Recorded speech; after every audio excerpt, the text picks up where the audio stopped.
Okay, I'll get started. Good afternoon, colleagues, and welcome to this webinar commemorating International Education Day.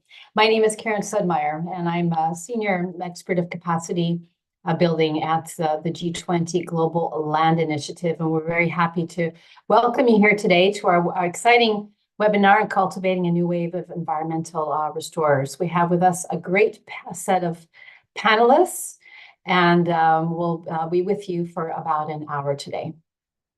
So as people come online, we will already go ahead and let you guys also know that participants at this meeting, this webinar is being recorded and will be available later online in case you have other colleagues who are not able to catch us today.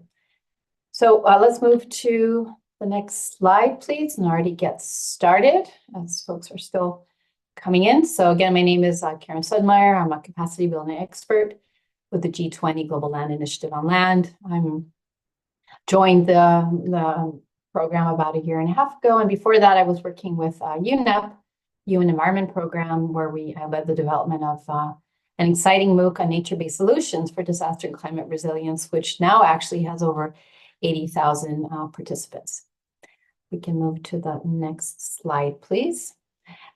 So here I am together with colleagues from around the world, including colleagues from the University of Bern and the World Overview of Conservation Approaches and Technologies, WOCAT. We have colleagues from Azim Premji University, and we have colleagues also from the University of Ibadan, Nigeria. So why are we here today? Well, we are in the process of developing and doing a soft launch today on the occasion of the International Education Day, a course called Trigger Change, Innovative Agriculture Solutions for Land Restoration. And why have we launched this new course? Well, young people around the world are abandoning traditional agricultural practices and seeking exciting new opportunities in urban areas, while land is under even more pressure to produce under more uncertain climate conditions. However, there is opportunity with working on land, and there are opportunities for young people to create more value added and change agriculture from mining the land to producing new job opportunities and value added. Can we move to the next slide, please? So I'm with the Global Land Initiative, and just who are we? Well, we were created in 2020 in Riyadh, Saudi Arabia, recognizing the urgent need for bold, coordinated, and collective initiatives on land protection and restoration, non-sustainable land management to use to strengthen existing efforts. Now, our ambition is to achieve a 50% reduction in degraded land by 2040, and how are we going to do that? Next slide. A lot of it goes through capacity building as one of our key pillars. And one of our main targets is really to embed in the curriculum of university programs in agriculture, forestry, and other institutions, new curricula that are exciting and that are interdisciplinary, that bring together innovation, entrepreneurship, to help young people become catalysts for action in this field. Next step. Our next slide, please. So we like to talk about land as land of opportunities.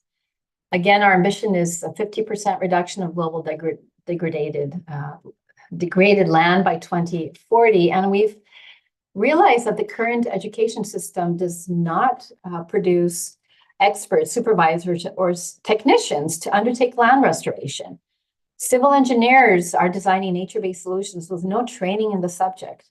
Mining engineers are supposed to be doing ecological restoration with no training in ecology. And this course is about how those of you students in agriculture can become also and widen their horizons to understand how land and sustainable land management in agriculture can lead to land restoration, as well as opportunity for better jobs. So this course that we've created, next slide, please, is called Trigger Change, Innovative Agriculture Solutions for Land Restoration. It's a global course. So this course is intended to bridge this gap while promoting innovative teaching practices that can be adapted to various university settings worldwide. So it was developed as a modular course for upper level bachelor's or master's students of agriculture programs in any university worldwide. And is intended to foster a systems approach to promoting innovation in sustainable land management with the potential to foster long-term land stewardship. So this course will be made available to any higher education institution that teaches agriculture, land restoration, or related topics. We'll be developing other courses later on related to urban land restoration, forestry and mining restoration, and also an exciting new MOOC for those of you who are now outside of the university system. So here we are today to explain a little bit more about this course and the modalities for how you can be part of this exciting new initiative. And what would I like to do now? Let's see the next slide, please. Right. I also want to announce that today on International Education Day, we've launched a new web page within the G20 Global Land Initiative, and you can find the QR code and take a look at our web page. I think this photo is great because it shows really that our course is about promoting innovation and technology, and also gives an outline of the course and introduces our partners. So do please take a look at our website. You can also find my email address where you can write to me to sign up for information on when our course is ready, and you can then sign up to receive it. Next slide, please. Great. So before I introduce Norman Kearney, my colleague who's been working with us on this on our course, I would like to remind you all that there is a Q&A function where you can already look for the Q&A. We have already 100 participants online. Welcome. You can already in the Q&A tell us who you are, where are you writing from, what's your university. Please let us know about yourself. We'd love to hear from you. As in good spirit of our course, which is very interactive, I like to make sure this webinar is as interactive as possible. You can already start putting in your questions. And once we've heard from our speakers, we'll make sure to try to answer at least most of the questions. So please take a look at the Q&A function and already start telling us who you are and if you have any questions. So it's with great pleasure that I introduce my colleague, Norman Kearney, who's with the Center for Development and Environment, CDE, and at the University of Bern, World Overview of Conservation Approaches and Technologies, which is a project also at the University of Bern in Switzerland. And Norman's research has two main themes: Sustainable Development Goals and food systems. You can read about the rest of his great experience and background on this slide. So with that, I'd like to hand over to you, Norman. You have 7 minutes or so for your presentation. Thank you again for joining. Back over to you. Thanks, Karen. Thanks for having me. Nice to see you all, and thank you for being here.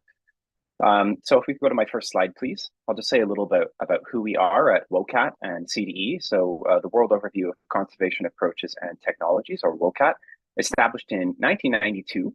And our work supports the compilation, documentation, evaluation, sharing, dissemination, and application of sustainable land management knowledge. WOCAT is officially recognized by the UNCCD as the primary recommended global database for best SLM practices. And now the Center for Development and Environment is one of the co-hosts of WOCAT. So our main offices at WOCAT are also located at the Center for Development and Environment. That's at the University of Bern. And the CDE is the Center of Competence in Sustainable Development for Switzerland. We have regional offices in Asia, Africa, and Latin America. And we're involved in a wide variety of transdisciplinary and interdisciplinary collaborations around the world. Next slide, please. So in the design of our contributions to this course, we emphasized education for sustainable development. And this is a philosophy of education.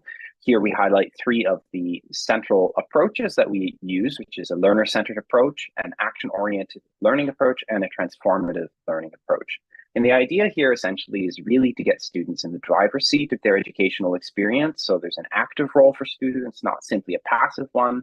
So we move away from traditional lectures and more to in-class discussions, activities, a lot of critical reflection, and giving some students some agency in directing how they learn and what they learn. So there's a lot of problem-based learning as well.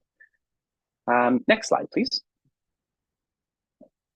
So I'll say a little bit about the course itself. It's organized into 5 modules, each with between 8 and 10 hours of lesson time. That's the lesson time. There can be additional time for activities, homework, projects, etc. The modules are self-contained, but support one another.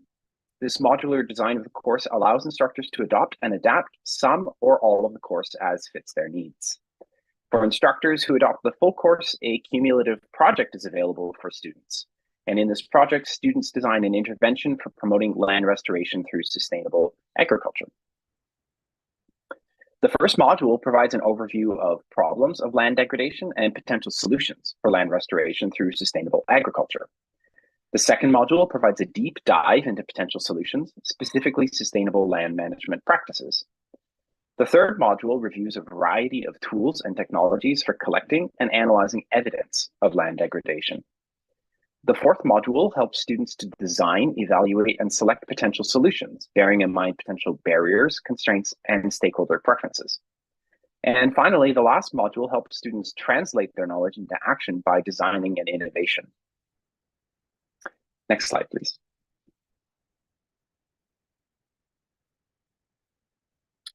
There we go. The course aims to inspire a new generation of practitioners in a variety of fields related to agriculture and land, including farmers, agronomists, extension workers, policymakers, and researchers. Throughout the course, 3 mutually reinforcing themes are emphasized: ethical responsibility, critical systems thinking, and creativity. The content on ethical responsibility highlights the role of power in creating problems and negotiating solutions. Risk is also explored, including not only physical risks to natural disasters, but also social risks, such as risks related to land rights. Students are also encouraged to see land from multiple perspectives, using the framework of plural valuation. Problems of land degradation often involve multiple stakeholders, and potential solutions can create winners and losers. Plural valuation helps to illuminate and balance the needs and interests of the involved stakeholders. The content on critical systems thinking emphasizes the multi-level, complex, and context-specific nature of land degradation. Students learn how land degradation and restoration interact across scales, including the farm, landscape, region, and world. These interactions are not only physical, but also social. Thus, students are introduced to the concept of food systems, in which agriculture is a part. Students are also encouraged to focus on the specific context of problems they wish to address. This includes the local ecosystems, land uses, communities, and social systems such as laws and social norms. Finally, the course aims to equip and inspire students to tackle problems of land degradation and restoration. Throughout the course, students iteratively design an intervention for addressing a particular problem. Their project culminates in an innovation. The course embraces a broad concept of innovation, including not only business innovations, but also social ones, such as community-led activities. Thus, the course provides space for a wide range of motivations and interests. We can go to my final slide, please, on WOCAT and CDE's contributions. Thank you. So as a partner in the design of this course, WOCAT and CDE, along with its international partners, led the development of modules 1 to 3, which focus on sustainable land management. We've also had the pleasure of working closely with our colleagues who've led the design of the other modules. And on that note, I'll now hand it off to Seema. Thank you, Norman. First, if you don't mind that I ask you a couple of questions that intrigued me a bit. You mentioned that sustainable land management creates winners and losers, if I'm not mistaken. How did you tackle that? What do you mean by that? And how did you try to tackle that in the course materials that you developed? Thanks for that question. That's kind of a tricky one, isn't it? Well, every case is going to be unique, right? Of course, there will be patterns, but let's talk about processes of change. These are usually not cost-free. So if you have invested heavily in a mechanized form of agriculture, and now you are being encouraged to adopt an SLM practice, which maybe involves less tillage, or yeah, some different practices. First, there's going to be a learning curve. Second, you may need to acquire other types of equipment. So the cost there would be borne by the farmer or by their family.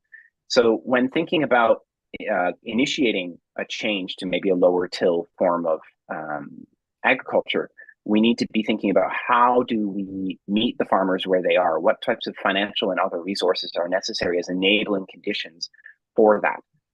Otherwise, if for instance, if a law is brought in that requires no-till, but then a farmer has all of these stranded assets, they end up being a loser in that situation. And in fact, the SLM practice is probably not going to be adopted, not effectively, without the enabling resources and supports. So when students are introduced to different SLM practices, they're encouraged to think about these sorts of hurdles that might need to be jumped.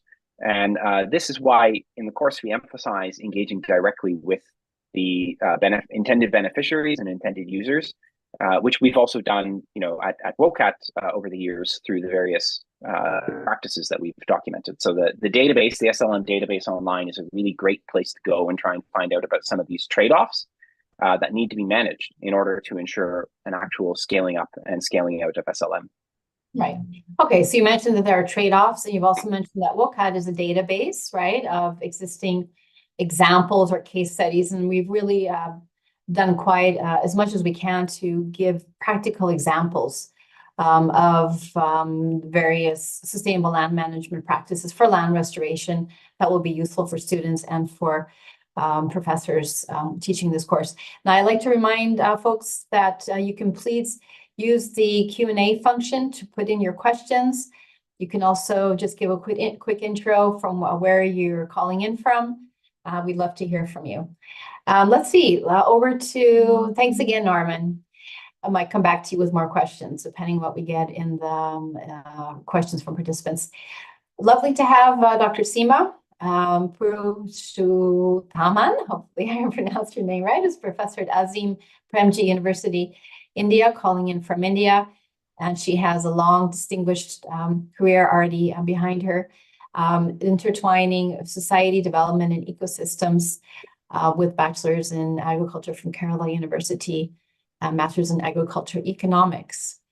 And we're very happy to have you on board, Dr. Seema, to talk a bit about your perspective on this course and perhaps some thoughts for how this course might be useful for agriculture students and professors worldwide. Over to you, Seema. Thank you. Thank you, Kare. Very glad to be in this webinar, mainly because I am a sustainability teacher, and the global nature of challenges that the humanity faces these days needs thinking and action from all scales. Earlier, we used to say that global thinking and local action. Right now, it seems that we need thinking and action at both local and global scales. And then land degradation generally seems to be missed out in the popular discourse on climate change or sustainability. And also the fact that agriculture is the largest use of land in the global south especially, and hence it is also the largest user of water, minerals, and energy. And right now we all know that food production is happening at the cost of soil depletion, the quality of soil getting depleted, and thus we have achieved food security in some sense of the term, but we seem to be on the verge of a nutrition famine, which is reflective of the depleted soil from where our food comes from. Thus, sustaining our food system needs rapid and widespread land restoration. And for that, those young professionals involved in, say, extension of agricultural technologies, research, then managing businesses, industrial houses in the farm sector, all of them need to engage with a thinking on effective land restoration and for a sustainable food systems. Karen, that is why I'm happy to be part of the course.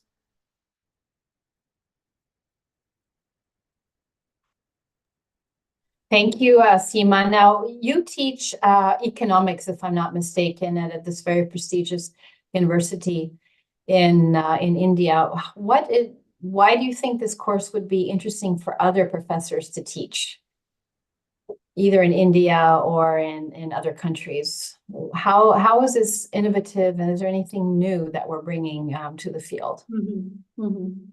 So, as Norman just unpacked how this course actually discusses the nature of land degradation and its various manifestations, we also deal with how to take decisions and what are the possible decision-making tools as also the enabling factors for land restoration. And that is the reason this will be an interesting new addition to those universities and programs that deal with sustainability, sustainable development, land restoration, agricultural productivity, agricultural economics, farm management, and so on. So when I said this uniqueness of this particular course that makes it interesting for the range of programs and institutions that mentioned is because, each land restoration method is multifunctional. And to unpack that multifunctionality of the restorative options, we need evaluation tools that can systematically include all stakeholders involved, especially those who are underprivileged and vulnerable, those who do not appear in the usual systems of assessments, whether it is impact assessment or evaluation of potential options for land restoration. Norman already mentioned the trade-offs. So to include the trade-offs between stakeholders and within the stakeholder communities, we include in the module on this decision-making important tools that can be adapted for the systematic inclusivity.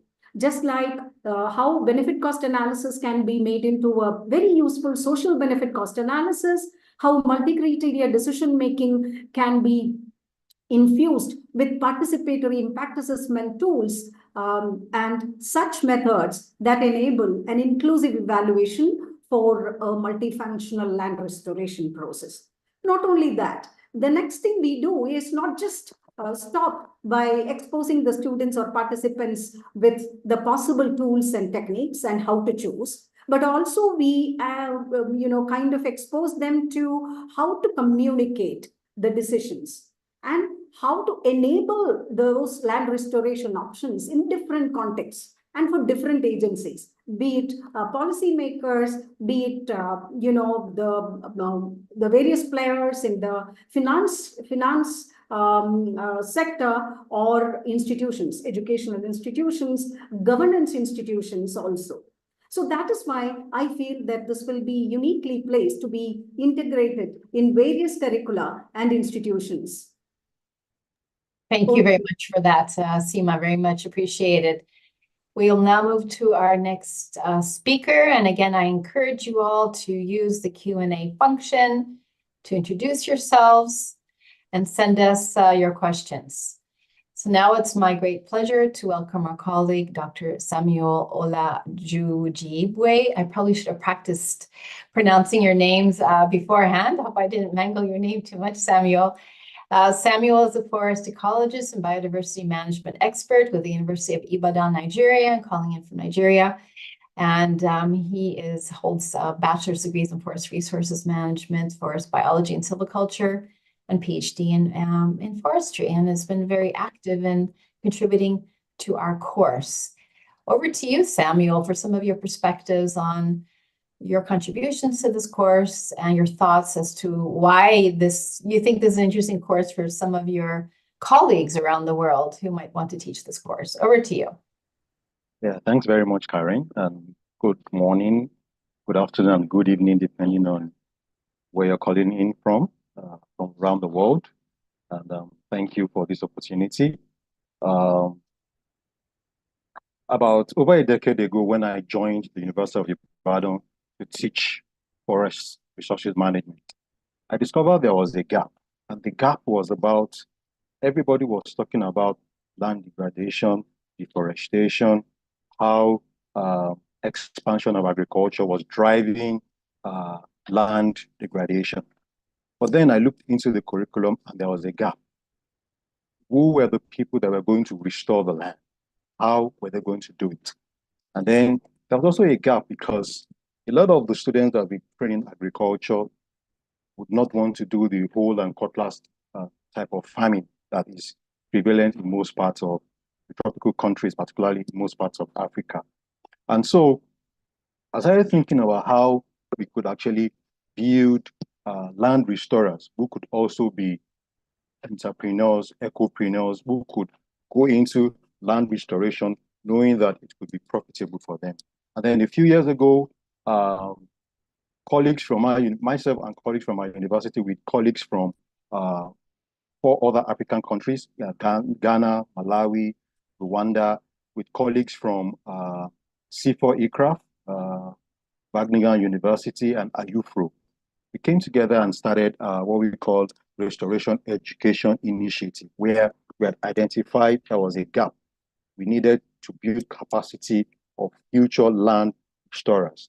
And then UNCCD came on board with this plan of developing this global course, training future graduates of agriculture in innovative, sustainable land restoration things. And then I looked at it, there is this gap.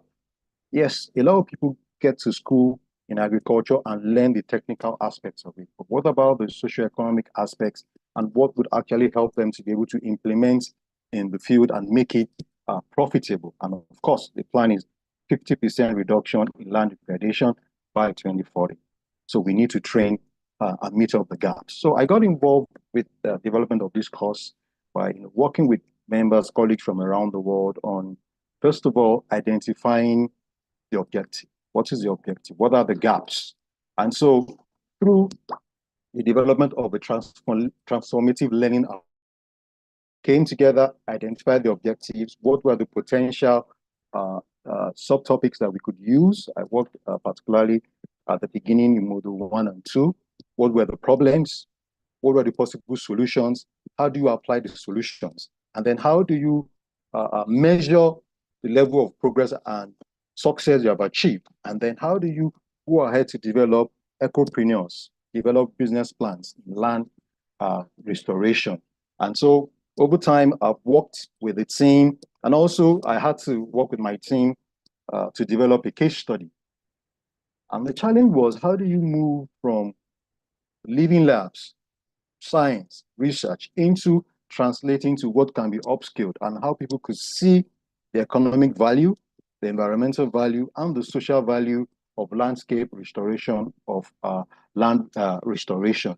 And so over the time, we have developed the course, and I'm happy that we are here.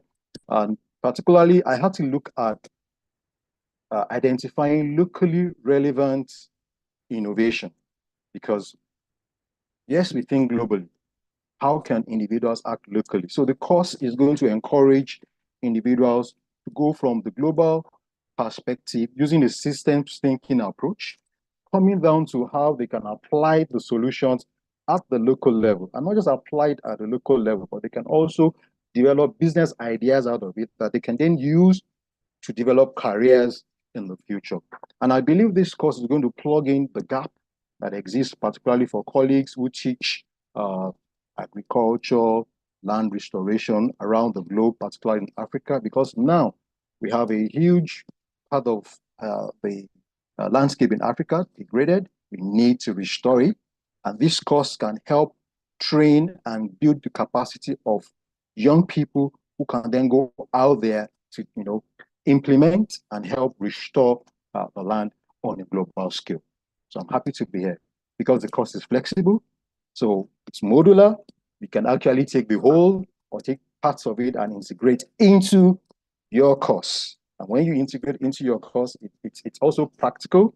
It's also, you can actually apply it virtually. and you can teach it on a face-to-face basis. So whichever place you find yourself, there is something in this course for everybody who is teaching land restoration around the world. Thank you. Thank you, Samuel. That was extremely well articulated. So yes, again, this course will be available from April, more or less. We will have finalized it by then. I will, in a few minutes, again, share my email where you can write to me and be put on a database of if you're a university professor, or even if you're a student and you want your professors to teach this class, please do write to us. Also, colleagues, we have over 140 participants online. Please write in the Q&A chat where you're from, and do send us your questions. All questions are good. And as Samuel mentioned, the course is modular, so I know it's difficult to include a full course into an existing curriculum, but our experience from the past has shown that when we develop a course that is modular, in other words, you can take parts of it and include it into your existing curriculum, then you can also add a bit of breadth and disciplinarity and new ideas into your course, which is also what we're aiming at. Now, Samuel, just for the purpose of explaining a bit better to our listeners, I'm going to ask you a couple more kind of maybe basic questions, but can you explain what do you mean by an eco-entrepreneur, and how can land restoration be beneficial to eco-entrepreneurs? What do we mean by that? Do you have some examples that you can share with us today? Yes, we live in the digital age, and now technology can be leveraged upon even in farming, in any form of land restoration program. And one of the challenges that we face globally today is that there's a misconception that land restoration is a long-term project, something that takes decades and ages before you begin to see the output. But we have been able to show that land stewards can actually begin through planning, through development of sustainable approaches. They can begin to make impact and also make money, or let me put it that way. They can begin to make a career from landscape or land restoration programs and projects. And so through proper planning, through the integration of technology, and through the development of a monitoring system where you can do a cost-benefit analysis to see where you are, and through the involvement of a lot of the global systems in place, for example, integrating the Sustainable Development Goals, can actually develop a profitable business for land restoration. So, and the idea now is that a lot of young people want to get involved in land restoration. However, they don't know how to get involved. They also want to develop careers in land restoration. And this course provides an opportunity for them not just to get involved, but also to even make a business or make a career out of land restoration. So ecopreneurs. Okay, great. Thank you, Samuel. And I might bring this question back to Norman. You have this great database, right, called WOCAT. And there's a question that you have a great repository of data sets. There's two questions for you. So would this course at all have opportunity for students and professors to take advantage of this data set? That's one question. And can you give further examples of what are some of the land restoration technologies, or what are we talking about? Sustainable land management for land restoration. Like, what does that look like in the field?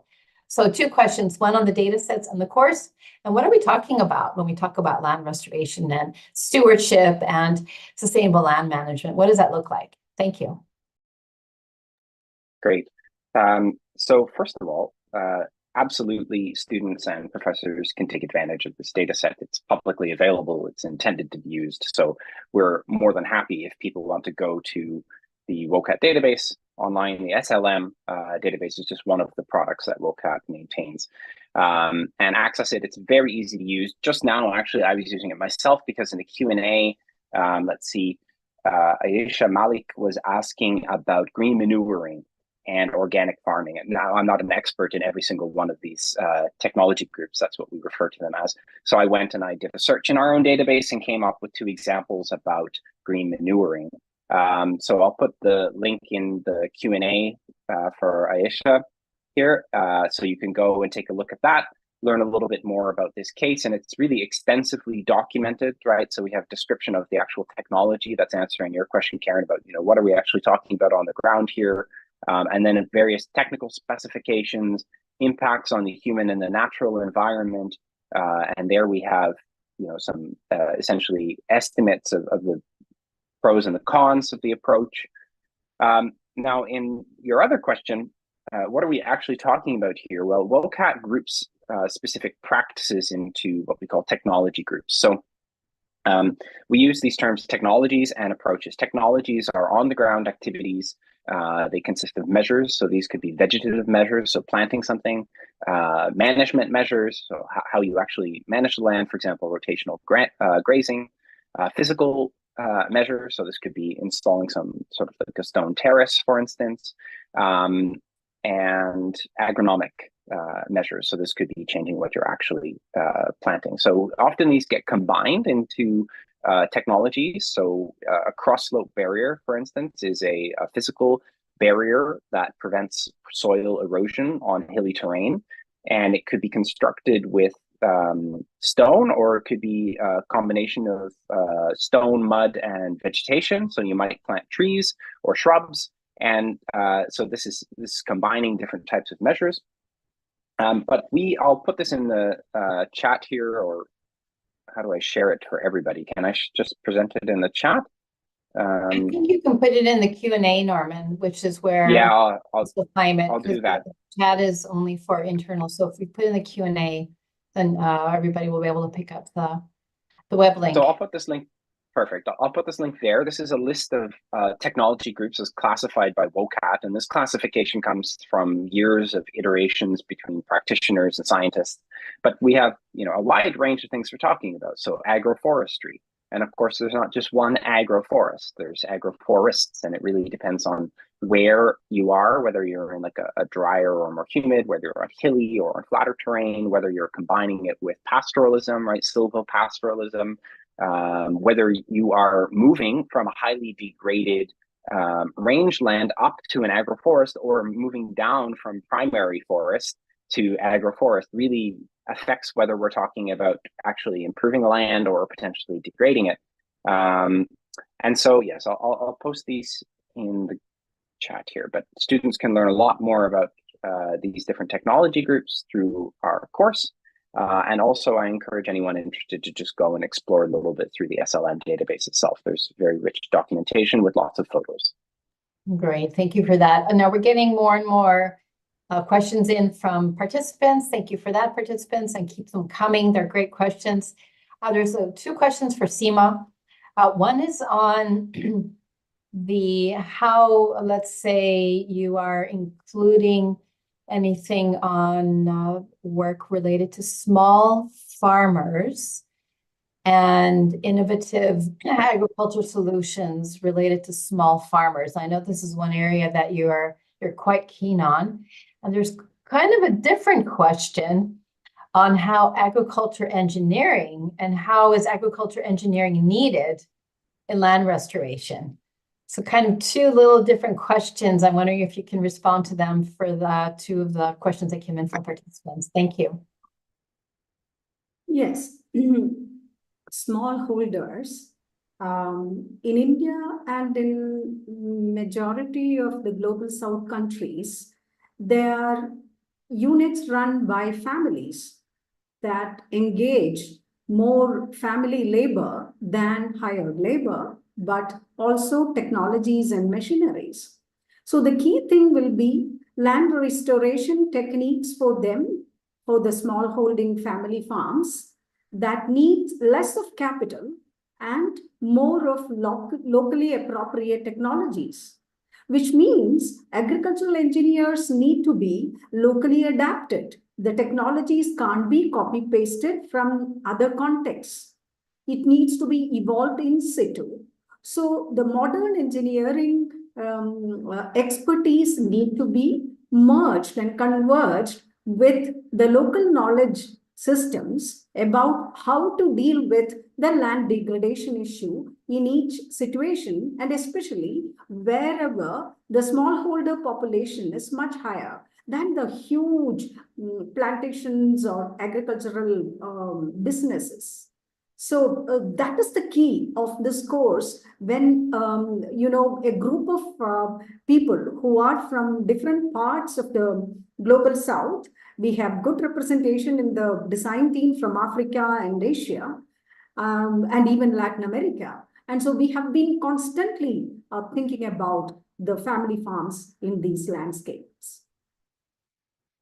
Thank you. And then the question on it was related to agriculture engineering. How is that needed for land? Is that how can you, he says the question is, can you expand on how agriculture engineering is needed in land restoration or not? Well, it depends on how you look at engineering land restoration. For me, the agricultural engineer who works on farmers' field, working with them on what do they need on their land, like if erosion is a problem, then how to plug it. And if there is a modern technology that can either substitute or complement the knowledge systems that exist, that is the need of the hour. A new agricultural engineer who can actually integrate the local knowledge systems as they exist, and then the modern technologies that may not be tailor-made for each context. So that is what we see as needed in landscapes like India. Great. We also had a question, maybe I can send this question towards Samuel, that traditional farmers, they of course have particular I would say ways of doing cultivation, and they're also dealing with climate change. Are any of their experiences related to this reflected in the course, or do you have any examples of this? Maybe a tricky question, but see how you can manage that. Over to you. Yes, the course sits on the tripod of sustainable development, which is you take care of the environment, look at the economics, and then you take care of the social cultural values of the people. And so we have come together to build a database of various case studies from around the globe. And some of these case studies actually focus more on traditional farming systems in local context in the different parts of the world. And so, and we also would encourage a lot of those who want to use the course to also look at their own environment and see how they can also develop case studies that have to do with traditional farming systems. Because when you look at Module 5, for example, Module 5 leverages so much, not on international, so to speak, technology, but on how you can use local technology. In Module 4, we talk about traditional knowledge systems, how you can bring that upscale it into sustainable ways.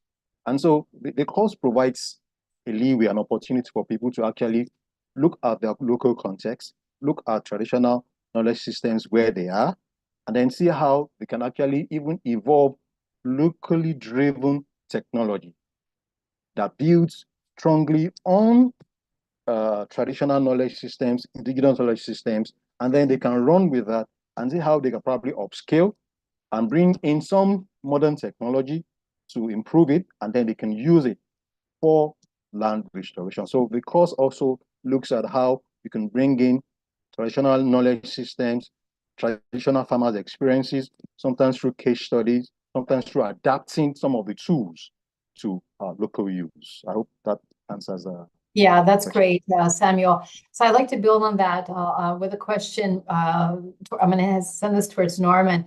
In terms of technologies, we're talking about, okay, innovative technologies. What are some examples that you have been developing, for example, in Module 3, that you think are useful for young entrepreneurs to know about? What is it that you have developed in that module with some examples for our participants? Thanks. Right. So Module 3 is about assessing and monitoring land degradation. So how do we know that there's actually a problem there? What data are we using? How are we collecting it? And students need to be familiar with a wide range of tools and technologies for doing this. So there are some classical examples that are a little bit technologically sophisticated, but good to know about, would include remote sensing, right? And the associated tools that go with them, such as Google Earth Engine. So in Module 3, students are introduced to remote sensing technologies and also these different tools like Trends.Earth and Google Engine, how they can harness the available data that's already been collected and try and create maps or use maps to identify evidence of degradation. I should note that also in this module, we really emphasize critical thinking skills because data is not neutral. Data was collected in a particular way for a particular purpose. And we show examples to the students of how different data sets can produce wildly different pictures of land degradation. So students need to be able to critically analyze what data they're working with, what are its strengths and its limitations. Also in this module, we introduce students to sensors. So these are sensors that can be placed in the soil, that can be used to detect salinity or moisture content, that can be connected wirelessly to a central monitoring system. So this can enable all sorts of tailored management of the land. In this module, it's not only gadgets, it's also processes. So we introduce students to participatory expert assessment, and we show how it's possible to construct maps of land degradation using the mental models or the knowledge of the different stakeholders, whether they're the farmers or the extension workers or government officials and so on. Citizen science is also emphasized, right? Because people who are directly affected by land degradation problems often have a lot of knowledge and a lot of motivation to try and address that problem. So we emphasize that. And I think I've covered the main things that Module 3 is going to cover. Okay, great. We keep getting questions in from participants, so please keep them coming. We have about 10 more minutes of our webinar, so please send in your questions. There's 2 questions from 2 different participants actually on climate change and disaster risk management. One of the participants said, speaking of land degradation restoration, climate change has been a pivotal contribution. How will your course include mitigation and adaptation? I don't know, Norman, can I send that question back to you? Because I believe that's in Module 1. I see Samuel's also nodding his head. So maybe you can start, Norman. Maybe Samuel can pitch in there. Yeah, climate change runs as a theme throughout the course. So we cover it in a little more detail in the first module, where we talk about how climate change is driven by unsustainable agricultural practices, but also how it is affected, or sorry, how unsustainable agricultural practices can be affected by climate change. We look at the complex interdependencies among climate change, land degradation, biodiversity loss, and so forth. But there are a number of activities and examples throughout Modules 2 and Modules 3 that also tie into climate change. So it's sort of a running theme, of course. Samuel, did you want to add anything to that? Yeah, just to also add that the course is climate change compliant. So one of the things that the course would promote would be climate smart agriculture. You know, they're training agriculturists, and then the idea is that the knowledge they receive when they go through the course, they can develop ideas, develop programs, develop businesses that are climate smart.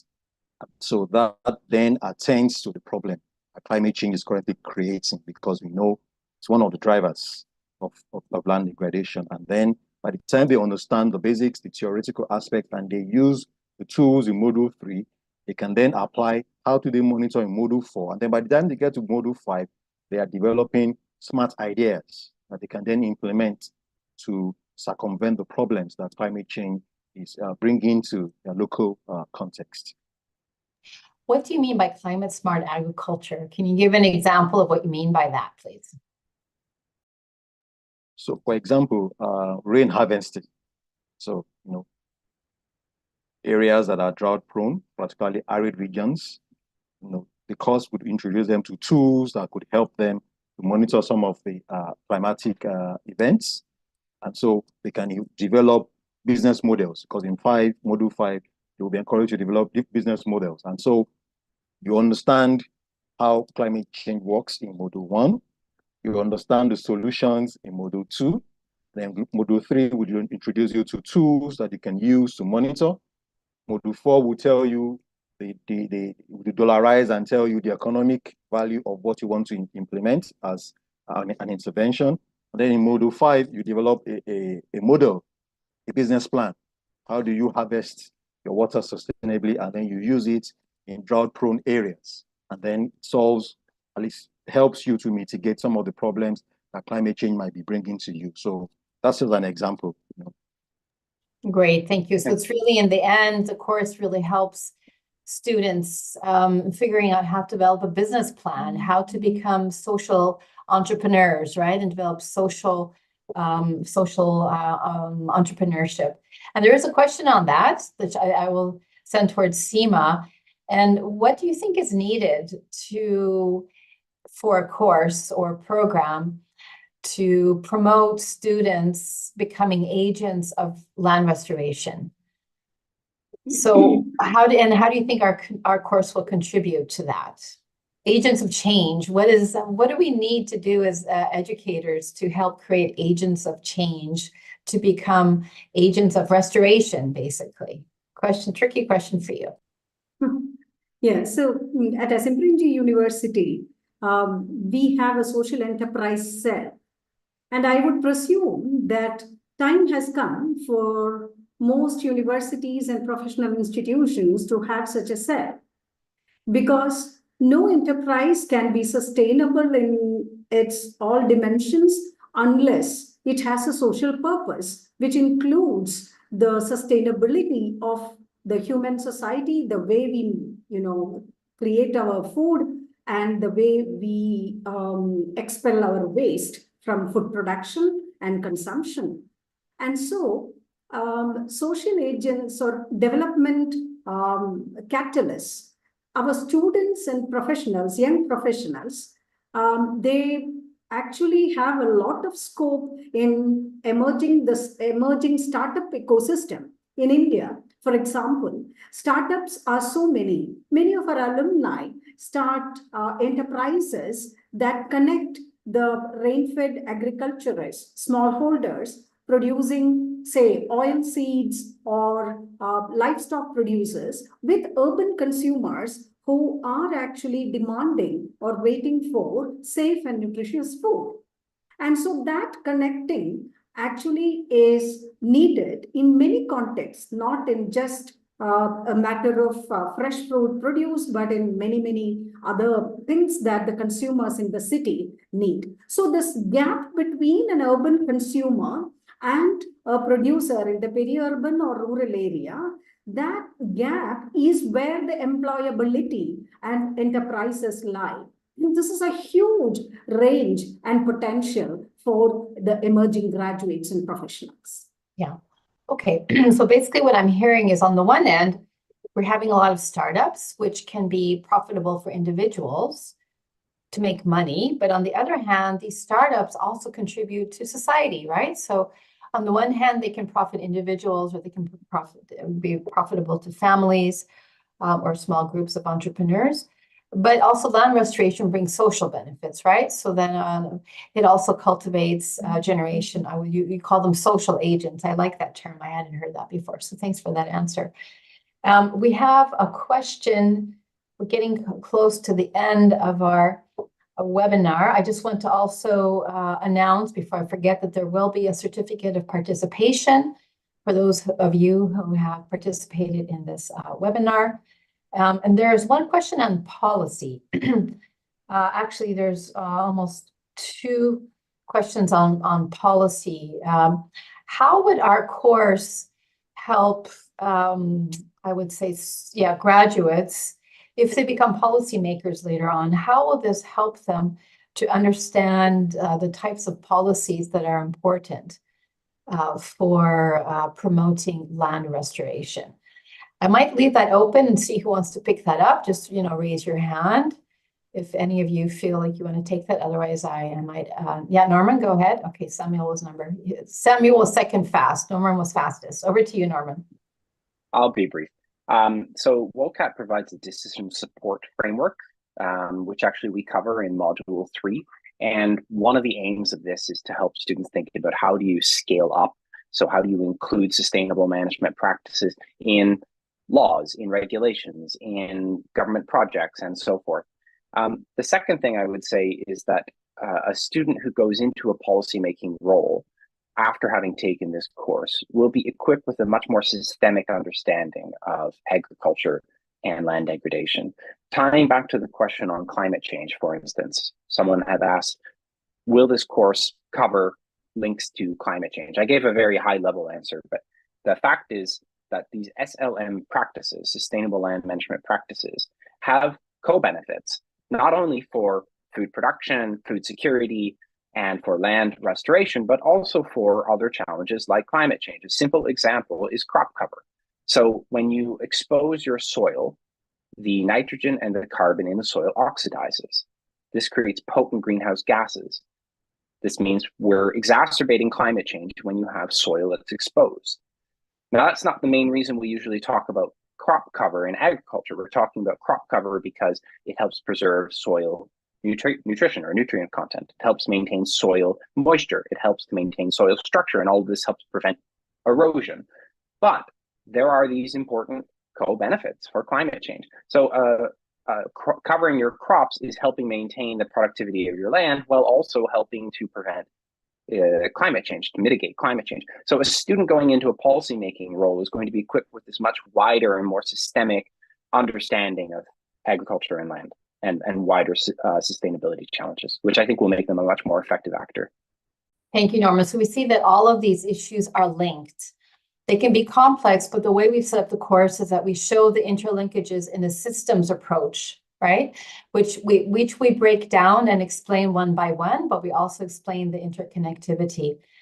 Seema, you had your hand up. Samia had his hand up before. We're getting to the close to the end of our webinar. Something quick, please. Yeah, quickly to add to what Norman was telling. You know, this emerging policy think tank professionals will greatly benefit from the know-how about how to compare the potential land restoration methods and land uses.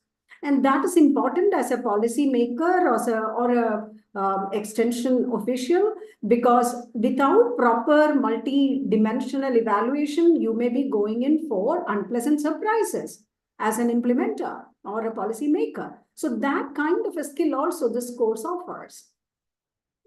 Thank you, Seema, for that. Did you want to add anything quick, Samuel? Because you did have your hand up before. Yeah, I just wanted to add that the course has a theory of change, has a thread that runs through all the modules from the beginning to the end. And the whole idea is that we want participants to become change agents, at the end when they finish the course. And I want to believe that all these aspects like policy, institutional change would gradually be picked up by the participants as they go through the course. I think those are fantastic final words, Samuel. And I would like to just close this webinar by thanking our speakers and again, reminding participants how they can find more information. And also there's one more question, which is, well, I'm not a student, I'm not a university professor. How can I still learn about this topic?